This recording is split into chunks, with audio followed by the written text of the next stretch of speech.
If you're enjoying the show and you'd like to get more, maybe you want to get bonus episodes, maybe you want to get episodes early, maybe you'd like to join monthly video hangouts with me, Jeff, and other fans of the show, the way to find out how to do that is to go to patreon.com/wehaveconcerns.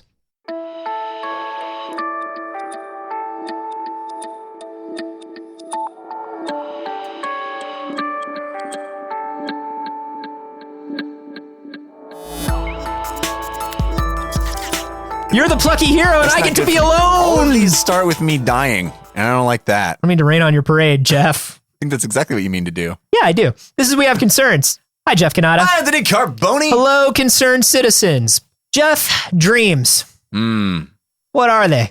What are they about? We just talked about sleep not too long ago. It's what? It's the dream. Yeah, we did talk about sleep recently. Dreams.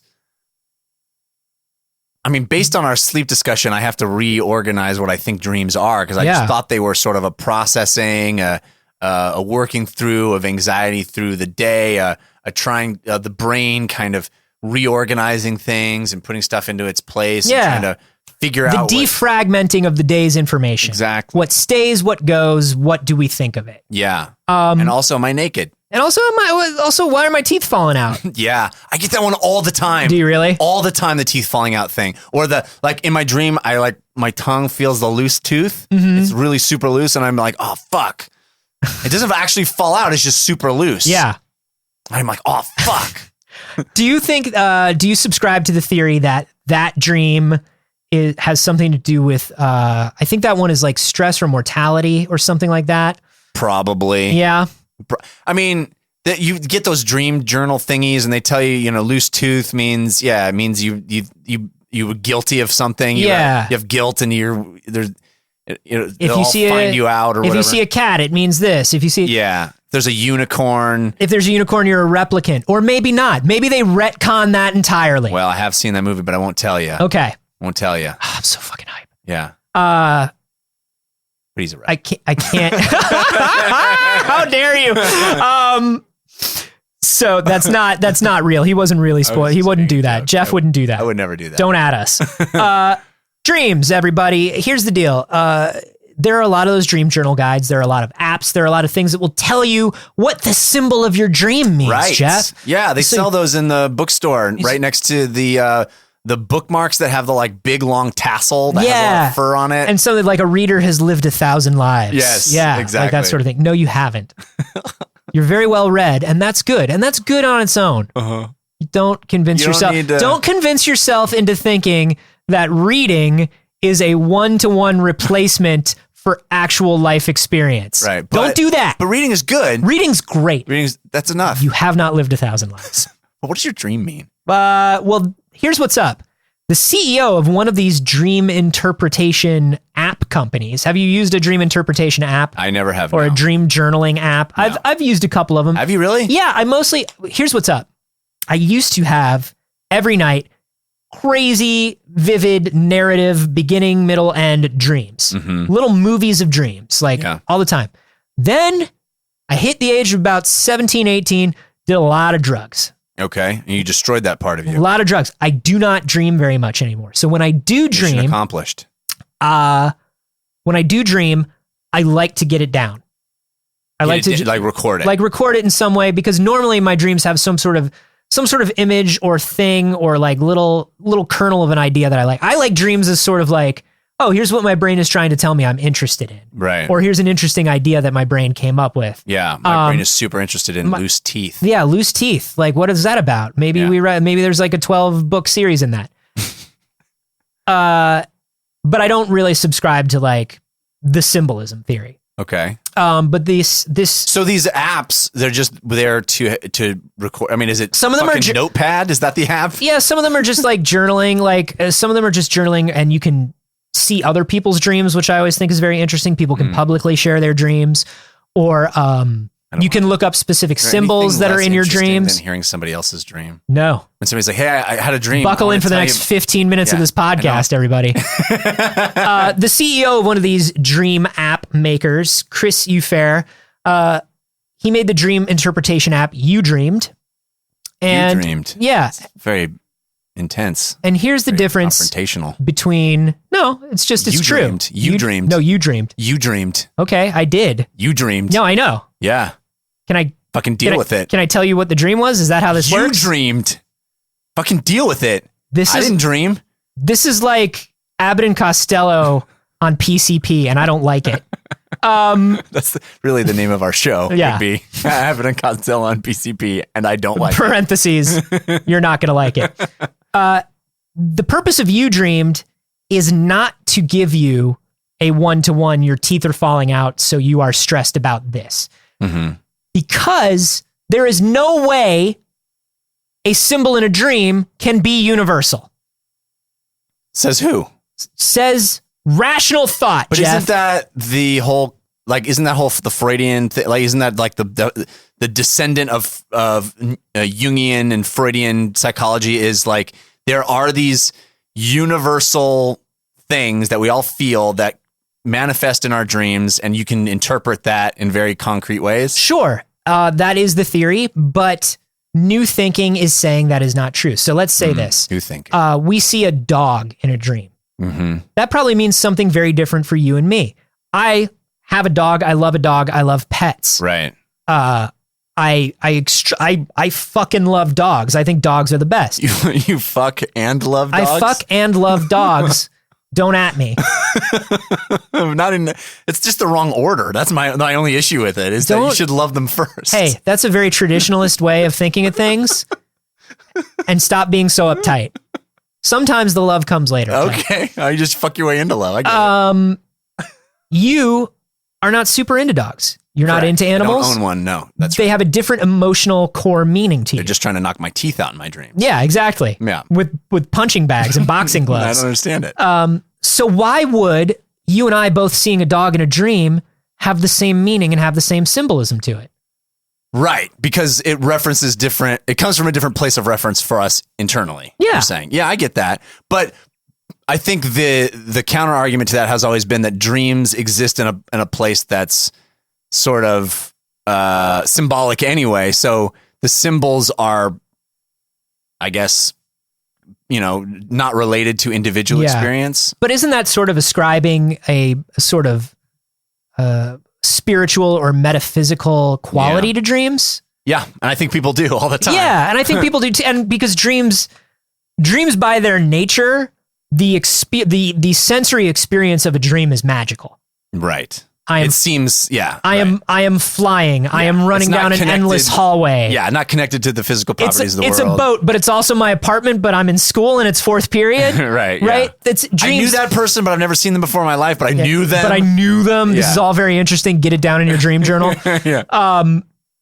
Yeah. So because they feel that way, and because they are sensory experiences, you can see and hear and touch and smell. It's like another world. Yeah. So we give them this spiritual and metaphysical thing. Right. What they found in uDream is there certainly are themes. There are things that come up, but they think that they have to do more with commonalities of our daily experience than they do with like a universal spiritual symbol.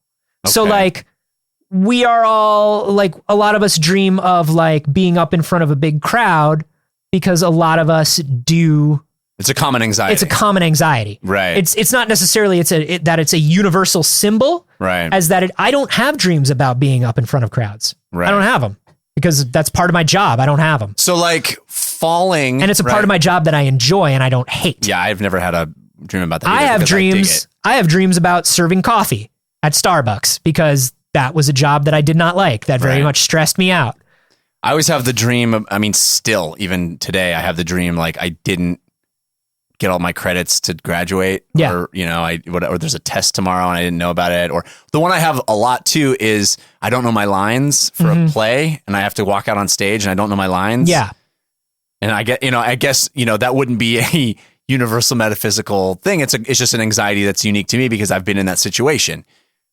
But I think there are these other things, right? Like falling or loose teeth or whatever it is that I think probably point to not just a specific individual experience. Yeah. So part of what uDream is doing is they are they're collecting all this data from people's dream journals and the symbols, selling it to advertisers and making a lot of money. Yeah. And it's like that Futurama thing where it's like, what is the rocket ship underwear that they sell in dreams? Yeah. I want to sell you your dreams right back to you. Just sell them right back to you. No. So they're taking these demographics and they're analyzing the language of these dream journals. Mm-hmm. And they're trying to figure out, like, not just that you dreamed about your teeth falling out, but they also want to get the rest of your dream journal entry and figure out how that makes you feel, what else is going on in your life. They're trying to draw these conclusions and these connections to figure out what these symbols mean to what percentage of people. It's almost like what OkCupid is doing with dating data. Mm-hmm. They're doing it with dream data, and they're trying to figure out what the demographics of dreams are. This seems like an inherently flawed exercise because you have unreliable narrators. The guy who writes or girl who writes their dream down, you're inferring a lot of stuff from a patchy remembrance of this moment that was surreal to them anyway. I just feel it's just very, I don't know. I don't trust any of this. Yeah. Well, I mean, and what he will tell you is that they are finding general things. Mm-hmm. He's not going to tell you that they've locked down the absolute meaning of dream symbols in every situation. But, he's like, look, we have found commonalities. We have found themes that keep coming up. So one of the things that they're finding by breaking things down more into demographics is that these symbols kind of definitely change and grow depending on who the person is, how old they are. And they say one of the first things that you got to do is break this down by age range when you're thinking about common themes. Yeah, I got to really worry about those 18 to 24-year-olds. That's really the prime dream. How do we sell them?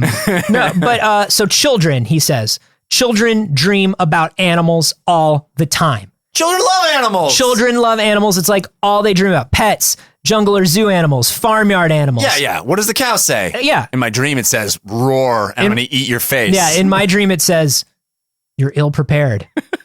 And we all know it, even me, the cow. I am clearly one of the dumbest animals. And even I can see that you are ill-prepared emotionally and physically for what is about to happen in your life. And then the cow melts. Oh, that's not good. I think it means that something good's going to happen. Promotion at work. Promotion at work. Animals in dreams drop off radically as we age. Because we give a shit less about animals. We don't. I think it's because our life doesn't have as much to do with animals as we get older. You're not constantly being asked what the cow says. Right. You're not playing with animal themed toys. Right. You're not being shown animal video. Well, animal videos are very big still. You know what's funny, Anthony? I'll be honest with you. Not to get off on one of those classic Carboni tangents, but having a 1-year-old, it has occurred to me how odd it is that we are so fixated on teaching kids about farm animals. Like, why? What knowledge? What use is that knowledge? Kid, you need to know how to make change. Yeah. You need to know. I'm constantly asking my kid what the fucking cow says. Why is that a core piece of knowledge that he needs now? I need to start teaching my kid, like, what the parts of an engine are. Exactly. Like, hey, kid, here's how you build a computer. Yeah, not what does a cow say? What does an investment banker say? Kid, which way do you put the RAM in? Exactly. Yeah. It's bizarre that we... What does the investment banker say? Diversify. He's right. He's right. Remember that. That's my kid. No, it's true. Like, it's very rare that, like, my kid will my kid's not stupid because he doesn't know what a cow says. It means my kid hasn't grown up around cows. It's Stop fine. asking him a meaningless question to him. That is a question that bears no fruit in his life. Yeah, but as we get older, animals drop off, and we start to dream only about dogs and cats, like domesticated pet animals. Oh, right, because that's what we're around. Because that's what we're around. Right. And dreams, they say, have to do with just basically a mix of the things we're around all day. Dreams are so and the uncreative. situations we're in. They're so uncreative. And that's it. Come on, dream. Come on, dream. Reach. Come on. Step outside of yourself for a goddamn second, dream. So some of the commonalities that they have found. They found that 22.6% of all dreams in their database are caused by an internal conflict. Okay. So an emotional conflict, a crisis of conscience, something like that. This is dream journal stuff. This is the shit you buy in the bookstore next to the fluffy bookmarks. 21.3% are caused by an external stress or pressure. Okay. 20% are just caused by something observed recently. Like an event or a thing. It's like, I saw that dog. I saw a dog and then I dreamed of dog. 19.8% are motivated by relationship concerns. Boner dreams. And then 16.3% are familial concerns. Okay.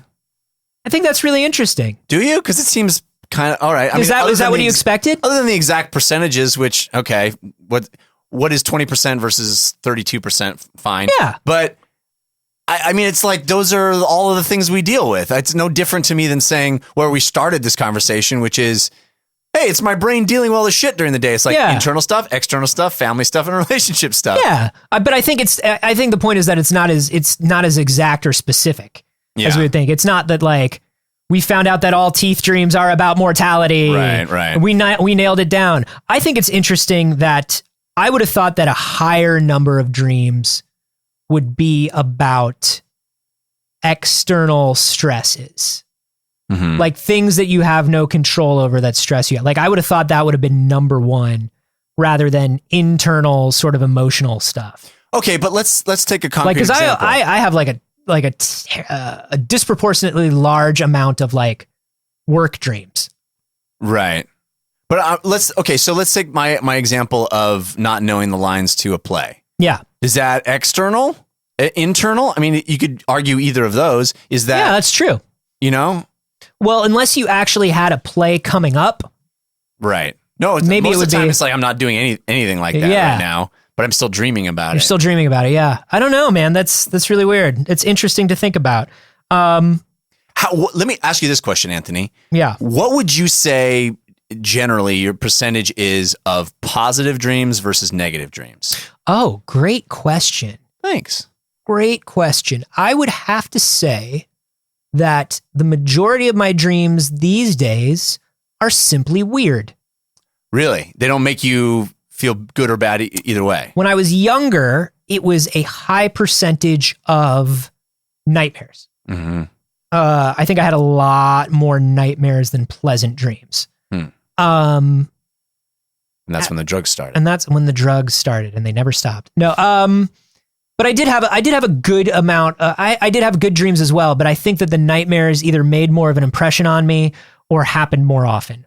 Now it's honestly just weird. If I was to like explain my dreams to you now, it would be like what I was talking about before. It was like, it was a boat, but it was my house, but my mom was there, but it wasn't my mom. It was Gilda Radner, and Gilda Radner was like, it's time for flying lessons. And I was like, what? And then there was a dog. Like, I don't know. Like they're just kind of strange now. Well, what about you? I used to have a lot of positive dreams, which is actually worse because I would wake up and realize that it wasn't real and get so bummed out. Yeah. You know, like I would have a dream where I'm about to host Saturday Night Live and I walk out on stage and it's awesome. And I wake up and I'm like, oh, I got to tell everybody that I'm going to be on this Saturday in this weird stupor of like between awake and sleep. And then you're like, oh no. Like, oh no, that's just what I've always wanted. And fuck, I'm a loser because that's never going to happen. You berate yourself over good dreams. Like, my fucking dream just like jacked me off. Your dream fucking punked you. It totally did. Yeah. No, I have, they're just odd and nonsensical. Whereas they used to be, like I said, they used to be very narrative focused. Like I would have beginning to end dreams like, I did well in class and I got to pick a surprise out of the surprise box. Like one of my teachers used to have like a little surprise box. But what I didn't notice is right next to the surprise box was a monster box. And I opened the monster box and I let monsters loose in the school, and the rest of it was like us trying to run from or fight monsters until we got out of the school. Yeah. And then but they would normally end with a twist. So like I get out of monster school, and I escape. Me and my best buddy, we escape, and we're laying on a hillside. And we're talking about how crazy it all was. And then it turns out that my buddy was bit and he was a monster and he kills me and nobody got out of monster school. Well, I like that. And you've got at least like a 3-act structure and always a 3-act structure. Interesting. Always from third person perspective. Interesting too. Yeah. Yeah. Mine are often from third person perspective as well, which is weird. Is it? It seems very odd that your brain would do that. But why I wonder do you if feel it like is. it's actually happening to you if you can see yourself? Yeah. That doesn't happen in the real life. That's the weird part of it, but I wonder if third-person perspective is more common. Maybe. That's more the question that I had was Fucking answer it, uDream. uDream says, fuck you, Jeff Kanata, is what he said. They ran the numbers and shut the fuck up and just enjoy the numbers that we've run. So it's really intense. aggressive. Yeah. It's really, it just keeps going back to this, this like how aggressive it is. It's fucking PCP. Get it. No, it's interesting. Like the most common anxiety dream for children is being chased by an evil human, animal, or monster. Yeah. Monster school. That tracks. Monster school, everybody. Yeah. But by adulthood, it's taking tests, being naked in public, being unprepared for work. I've never had being naked in public dream ever. Nope. And I've never had, I guess being unprepared for work is my version of that is not knowing my lines to a thing. Yeah. But I've never had standing in front of people because I don't have a problem standing in front of people and talking. So that wouldn't make any sense. I often have the one where I'm trying to get to something and I can't. Mm-hmm. I can't get to that thing, or I open the book and I'm reading it and I can't. And I've often thought that's just my brain having a writer problem. Because I feel like I'm in my dream, I'm like, okay, well, I'll just fucking go there, go around the corner, and my brain's like, oh fuck, I don't know what's around the corner yet. Yeah. Oh, you can't get there. You can't get there. Yeah.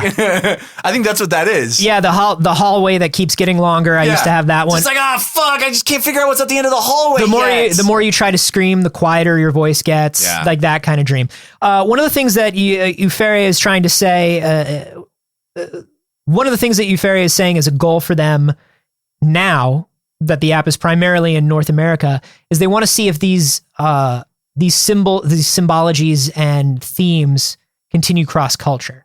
They want to open this up worldwide and see if everybody has the running away from a monster and screaming dream, and everybody has the naked in front of a crowd dream, or if that's a particularly North American type of dream. Yeah. So I think that's really interesting. You're naked in an elevator, but in the UK, you're naked in a lift. Right. You're naked on the left side of the road. Right. And it's like, oh no, I'm supposed to be naked on the other side of the road. Something that I do think is interesting. I do want to see where all this data comes from and what kind of symbology they find as they start like getting more across cultures. Because I think it would be fun to see if we could prove how specific dream symbols get. Right. And why. Like if everybody's putting in there, this is what happened at work, this is what happened during the day, this is where I am in my relationship, and this is the dream I had. That would be kind of cool to see if like, so you think if it all lines up. Pure data collection thing that everybody should be doing this. You in your dream, you would want everybody to be contributing to the database. Yeah, that's why I'm part of the app that I can't remember the app that I have now, but I'm probably going to switch to uDream after reading this. But this episode's sponsored by uDream. Sponsored by uDream. Go to sleep. uDream. Buy uDream. Go to sleep. Buy uDream. uDream. Just because I like the idea of collecting all this data and comparing it. But one of the things that I do love is like the outliers that they have, the dreams that have no. Are you ready for a couple of these? Yeah. I want to end it with a couple of these. One user wrote, I dreamed a ball's circumference would determine the college my daughter would be accepted to, and we were anxiously waiting for a phone call about the radius. Nerd. That's what that one means. My arm was a fork and I couldn't bend my elbow, and the only way to eat was with the fork that was my arm. Nice. So you can't get the fork. Edward fork hands.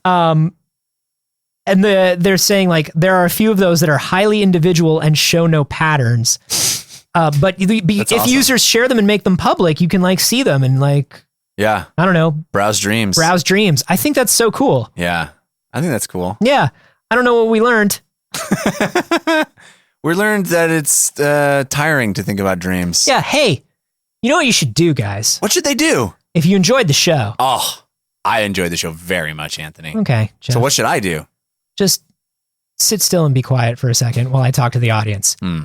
Doesn't sound very fun at all. Audience, if you enjoyed the show, what I want you to do is head to iTunes or Google or wherever. Where do you listen? Where does a kid get a podcast? In their Hopefully dream. not on the streets. No. I hope you're getting an approved legal podcast. I can't condone that. From official sources that won't make you sick. Yeah. Because you never don't know. want a podcast cut with anything. No, God, no.